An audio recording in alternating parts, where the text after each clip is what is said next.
Welcome to Talk World Radio, a half-hour discussion of politics as if the people mattered. I'm David Swanson.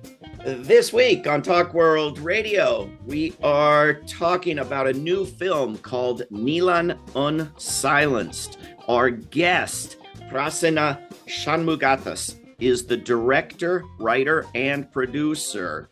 Shanmugathas was previously a guest on this program regarding his co-directed six-part documentary series titled Truth to the Powerless, an investigation into Canada's foreign policy, which interviewed Canadian politicians, academics, and activists to examine Canada's colonial history, its role in international conflicts, and the impact of its foreign policy on global communities. This week, we're turning to Sri Lanka. Pitasanna Shanmugathas, welcome back to Talk World Radio. Thank you so much for having me, David. It's a pleasure to be with you again. So for those who don't know, who exactly was Neelan Thiruchelvam? Neelan Thiruchelvam was a politician and a constitutional lawyer, a Harvard-educated constitutional lawyer. And he was born in Sri Lanka, which was a country that was battling ethnic conflict since 1983 to 2009.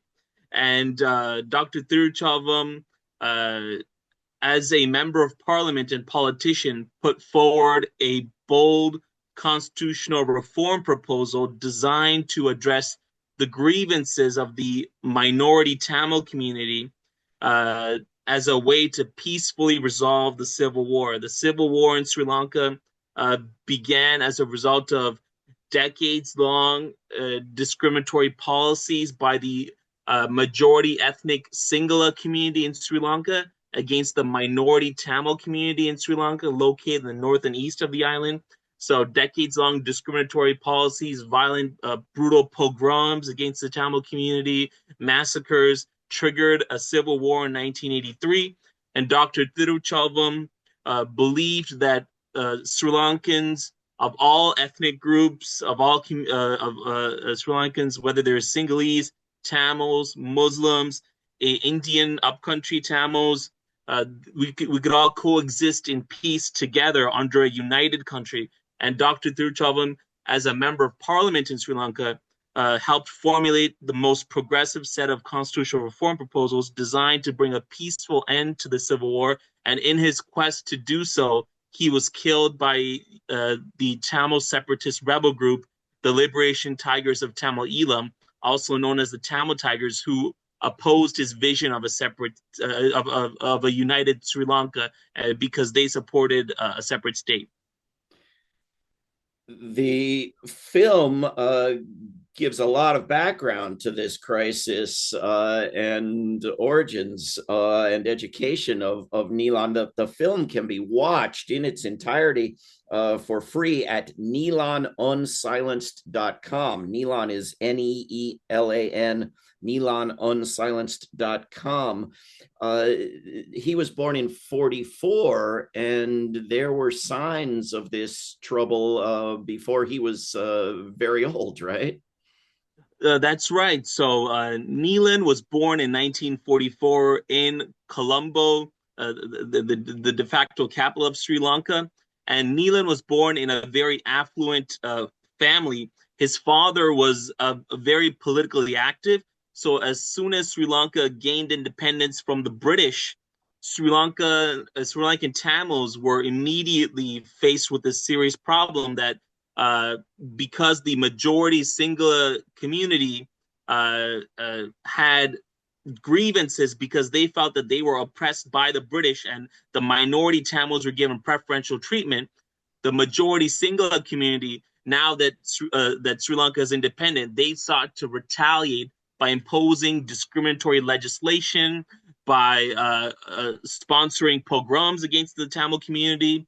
And so Neelan's father, Senator Murugesan Thiruchelvam, was a politician, was advocating for a federal solution to address the grievances of the minority Tamil community. So Neelan, growing up in the late 40s and 50s, saw ethnic violence, pogroms, brutal discriminatory policies against the Tamil community. So he was very much exposed at a young age to these policies, and he sought to carry out his father's vision of trying to bring forward a federal solution to Sri Lanka, and ultimately he was killed in his quest to do so.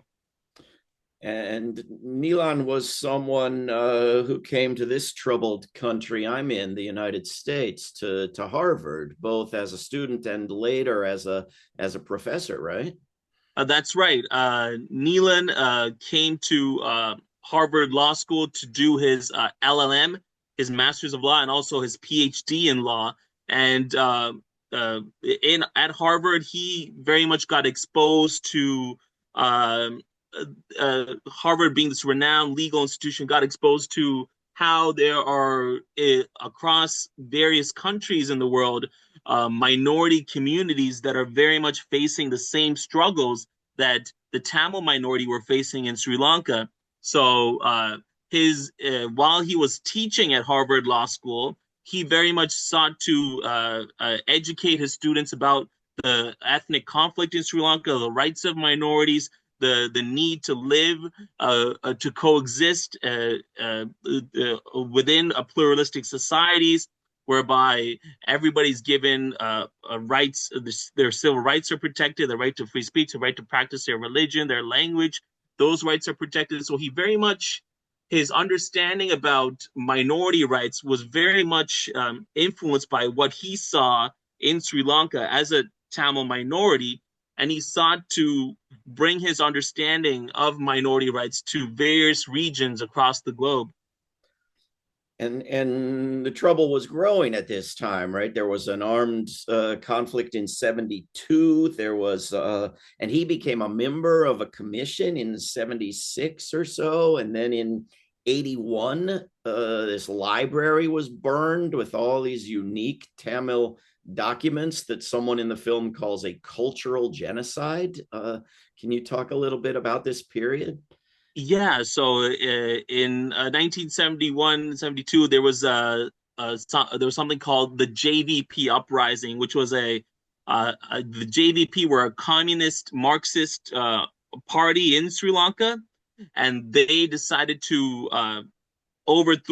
try to overthrow the government in power at the time, the government of Sri Mavo Bandaranaike, which was a leftist government, but at that time, her policies, her economic policies, were unfavorable to the majority of the country. So they sought to overthrow her. Ultimately, this resulted in the Sri Lankan army defeating the communist rebels, and it resulted in a lot of deaths.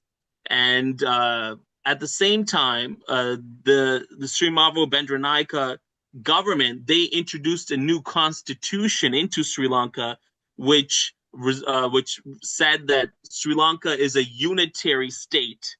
And this was regarded as a slap in the face to Tamils, who were staunch proponents of a federal solution. And Tamils in the 1970 elections for Sri Mavo Bandaranaike, because they were promised a federal solution, Tamils encouraged, the Tamil political parties encouraged other Tamils to vote for her party because she said she's supporting a federal solution. So when she introduced the 1972 constitution, which made Sri Lanka a unitary state, and a unitary state by design consolidates power at the center, and the central government is dominated by the majority Sinhala ethnic group. Such a form of governing structure was incompatible with the demands of the Tamil minority, and this was then also after the 72 Constitution, there were incidents, as you mentioned, the 1981 burning of the Jaffna Library, whereby the Jaffna Library was one of the most important libraries in the whole of South Asia because they preserved ancient manuscript, Tamil language, ancient manuscript, historic documents dating back hundreds and thousands of years. So this library was burned down by majority Sinhala extremists, and this was regarded as a cultural genocide because it eradicated a significant cultural history of the Tamil people. And then in 1983, you have a brutal ethnic pogrom where thousands of Tamils are killed, and this triggers a 25-year civil war. And Neelan faults the government in part during this period for closing off nonviolent solutions as various Tamil people are moving more and more in favor of violence, right? Neelan, and you hear him in the film acknowledging how, as a result of decades long systematic discrimination, Tamils felt the need to pick up an AK 47 because that they felt that was their only way to preserve their survival in the face of extermination by what they perceived as extermination by the Sinhala dominated Sri Lankan government. Which of course is never the case, but is very often the thinking of discriminated against and oppressed groups around the world for centuries now. And Neelan was off and on, he was a member of parliament, but in this period, principally, he was a leader of NGOs and an advocate for human rights as a member of civil society, right? That's right. So during the early 1980s, Neelan became an institution builder in Sri Lanka. He he co-founded the International Center for Ethnic Studies, which was an institution in Sri Lanka based in Kandy, in a place called Kandy in Colombo. And the International Center for Ethnic Studies was devoted to educating people about about pluralism, about the need for coexistence in multicultural societies, about democracy, the rights of minorities, and these were all values that Neelan believed in. And so this creating institution was a way for Neelan to engage with the broader public and to educate and inform and to inspire progressive thinking. And he was his role as an institution builder was very much geared towards educating the not only Sri Lankans but South Asians and the entire world about the need for coexistence within pluralistic societies. And he not only was teaching this subject at Harvard, but he was going around the world taking part in things like observing plebiscite vote in Chile, with the idea suggested in the film that he wanted Asian groups like SARC, the South Asian Association for Regional Cooperation, if I said that right, to do more election monitoring as well, right? That's absolutely correct. Neelan fundamentally believed that democracy was the blueprint, the framework through which any sort of meaningful reforms, any sort of meaningful change can come about. And so that's why Neelan was one of the pioneers in terms of championing democratic election monitoring within the global South.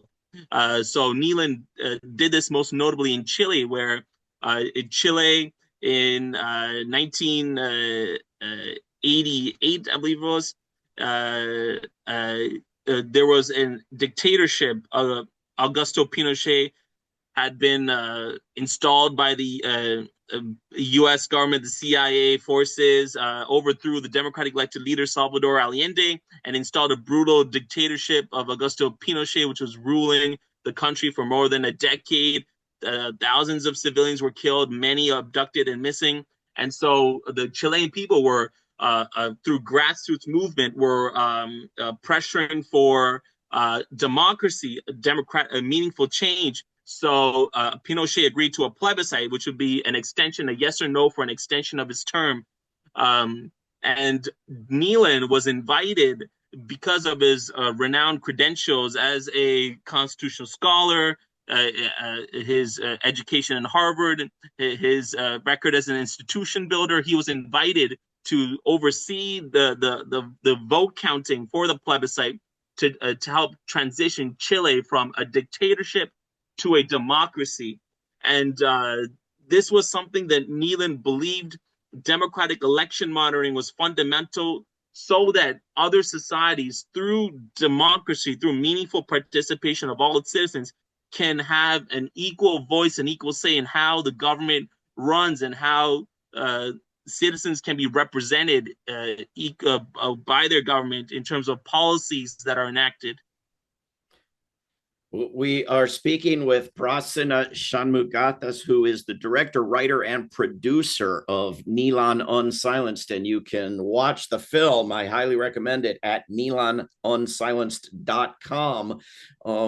Maybe the final episode that the film chronicles before the chief action in Sri Lanka is Neelan's role in making the constitution in Kazakhstan. And we hear from him and from people who worked with him there. And there seem to be a lot of good lessons learned and a good system of government established in Kazakhstan.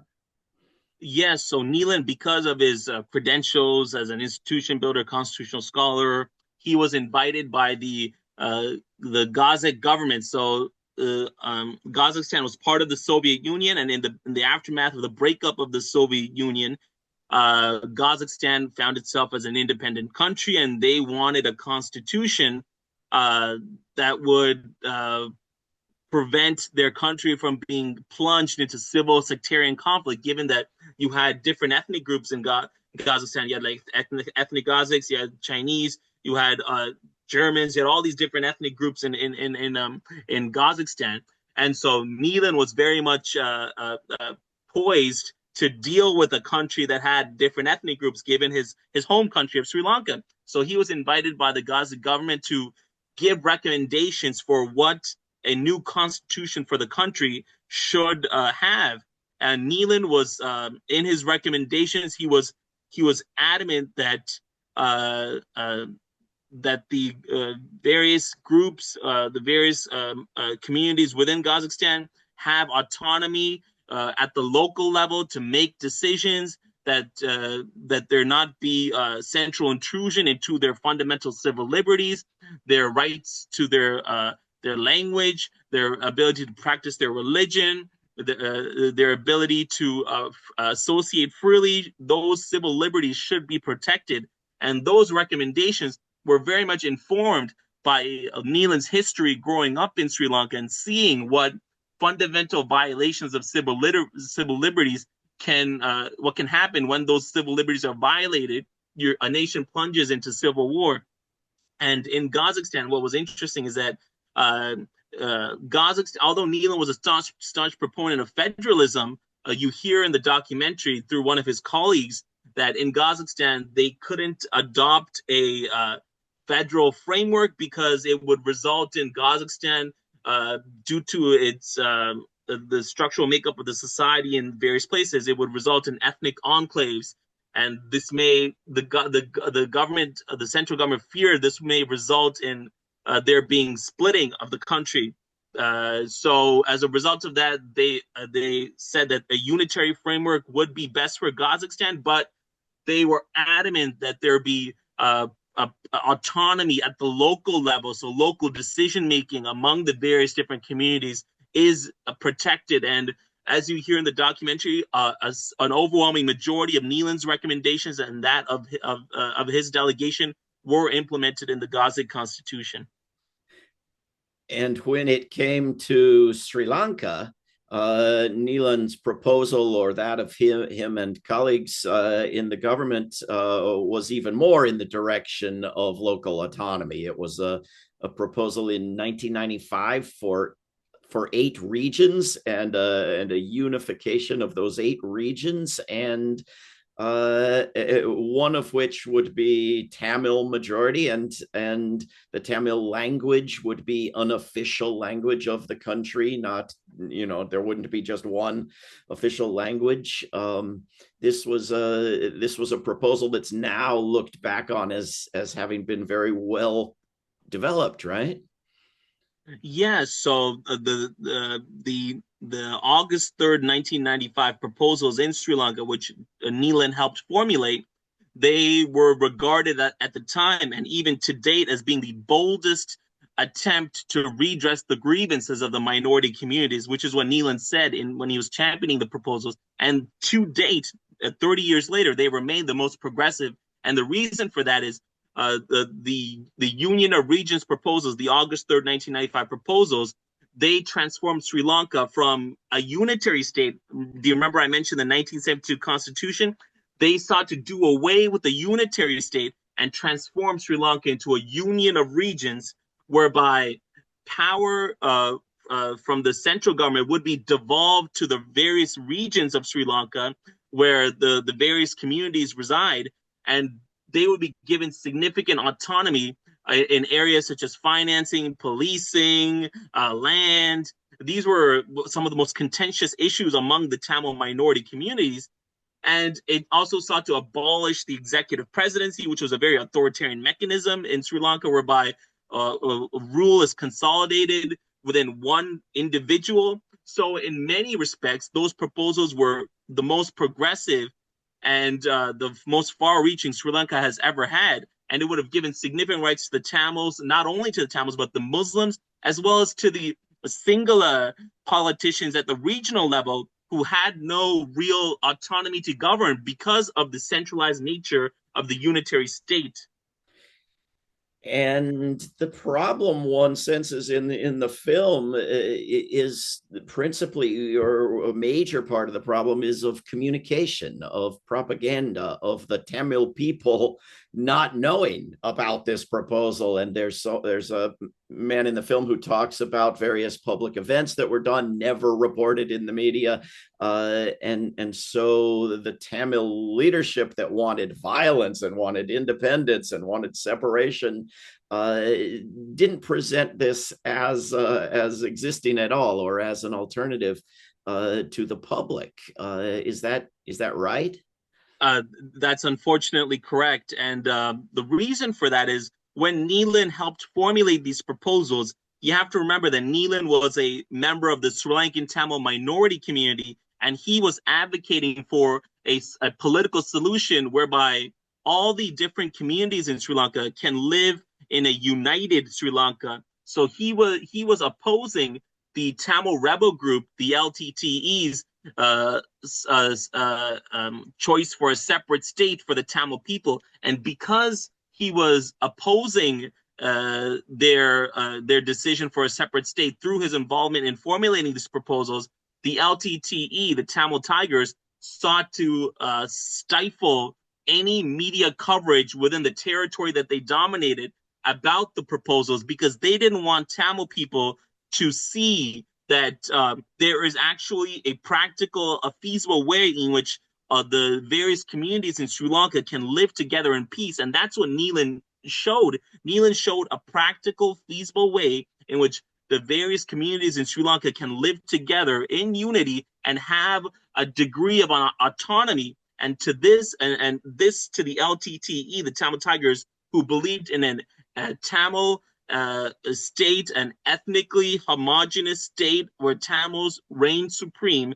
Such a pluralistic framework was inconceivable to them, and any Tamil who advocated for that was regarded as a traitor, and therefore they maligned Neelan as a traitor, and they assassinated him as a result of that.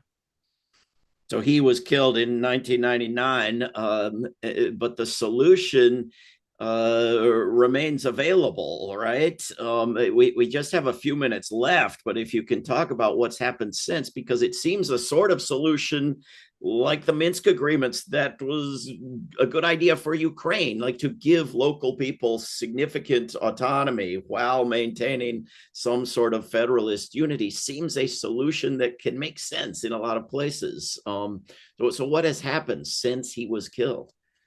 So the reason why I released the documentary at this particular time is because recently in Sri Lanka, a new president was elected outside the traditional two-party structure. A leftist president was elected, and during his campaign, he campaigned on abolishing the executive presidency, on bringing forward a new constitution that devolves power from the center to the regions, very much echoing the promises that are evident in Neelan's proposals.